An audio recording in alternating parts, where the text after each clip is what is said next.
We're going to load in some styles for our block. I'm going to go over two approaches for this. The first approach is the simplest one. All you have to do is open the blocks.enqueue file and then enqueue the styles file. It would just be a regular CSS file. You don't have to use any special tools or libraries to create the CSS file. With that being said, I prefer another solution. I tend to tackle a lot of large projects, so I usually have a setup that's a bit more complex than a simple CSS file. I like to use something called Sass or SCSS. Sass is a CSS preprocessor.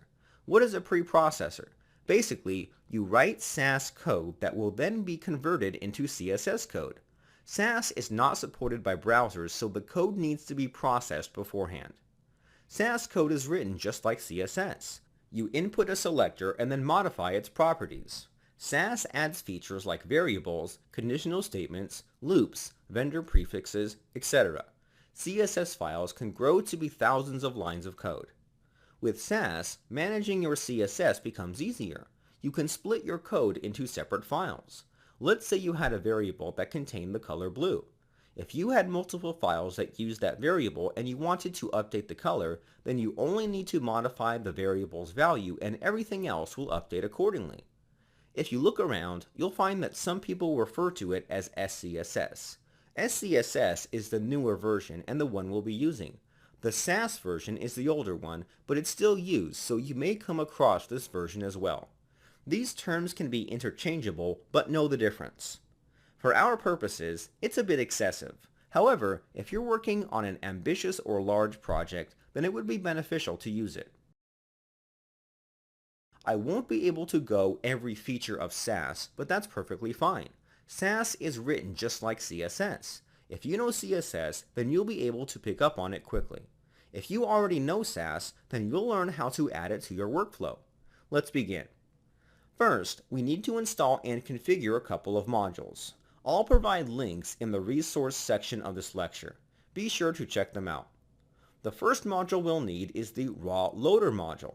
As you may know, the import statement allows us to import modules. However, we're limited to importing just JavaScript files.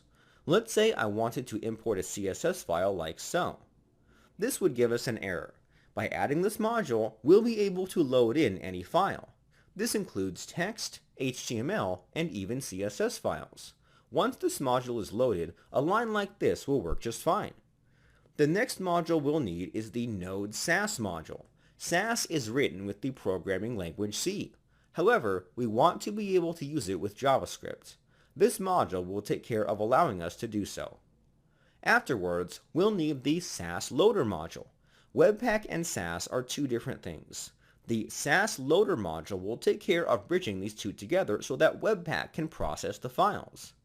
Up next, we'll need the Mini CSS Extract plugin module. When we load CSS, it will be a part of the JavaScript codebase. However, we don't want that.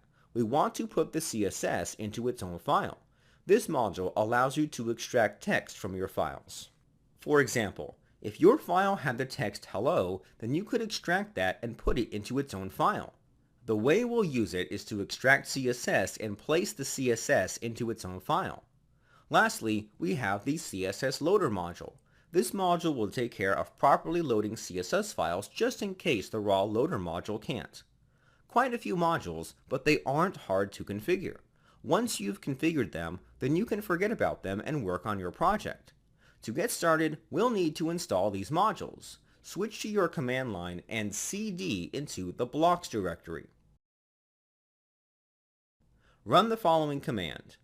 npm I raw-loader node-sass sass-loader css-loader mini-css-extract-plugin --save-dev.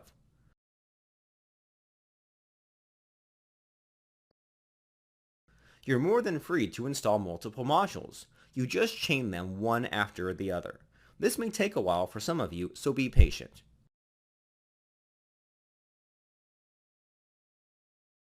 After the modules have been installed, check the package file. It should contain the dependencies and their versions.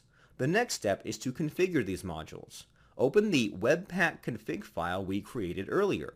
Right at the top, load the Mini CSS Extract plugin module.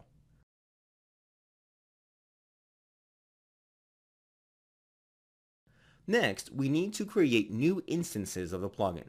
I'm going to add a comment below that says Extract CSS for Gutenberg Editor. Create a constant named Editor CSS plugin. This will be set to a new instance of the CSS Extract module.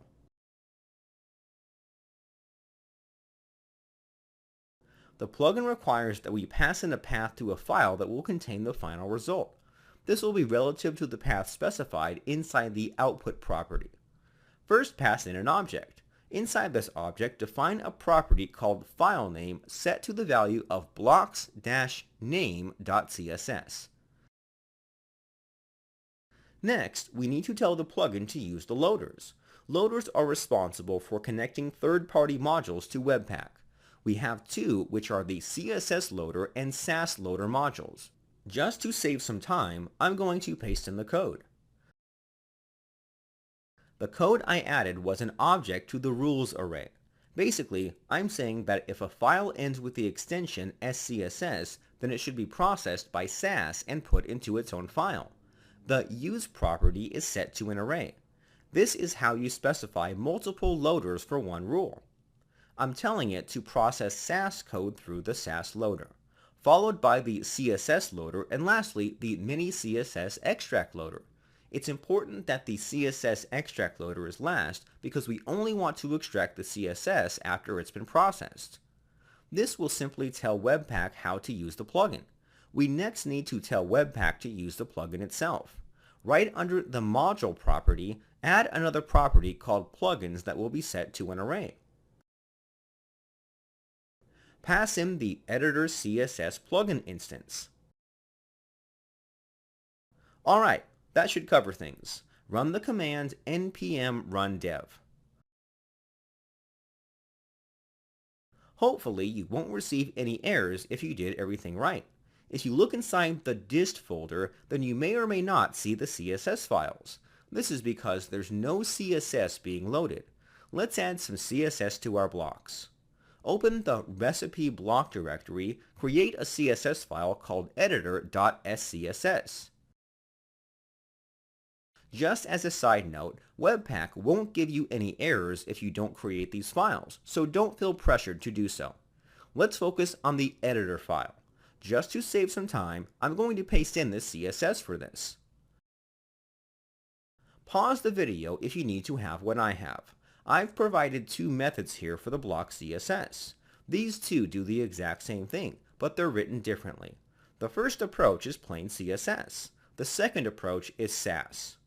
It's written similarly to plain CSS. However, there's one huge difference here.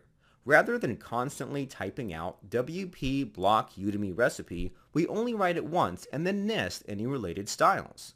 This Sass code will be converted into the code above. The second approach is much more organized and less redundant. You can nest as far as you want, too. Let's test to see if this works. Open the index file for our block. Right at the top, import the Sass file. We're not going to store the values. We just want to import it so that Webpack will pick up on the file to process and extract it. If you save the file, then Webpack should begin scanning these files. Go to your distribution folder and look for any CSS files. There should be one CSS file. Open it. You should see something similar to what I see. If we were to compare the plain CSS and SCSS code, then you'll notice that they're completely identical. SCSS took the time to correctly create the selections for our code even though it was nested. It's a bit redundant to have both versions in our code, so I'm going to comment out the plain CSS version.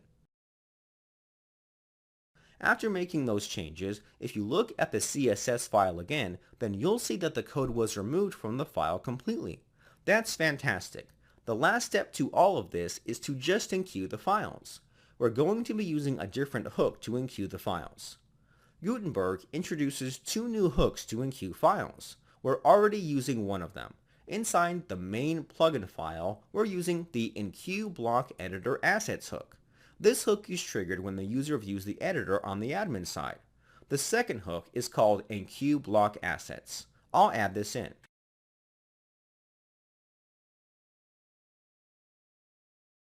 The name of the function will be renqueue block assets. This hook is triggered when the editor is loaded or a page on the front end is viewed. We essentially want our styles to be loaded in both scenarios. This is the perfect hook to use for loading style sheets. Inside the enqueue file from the blocks directory, I'll define the function here. Next, call the WP register style function. Pass in a name and a path to the file.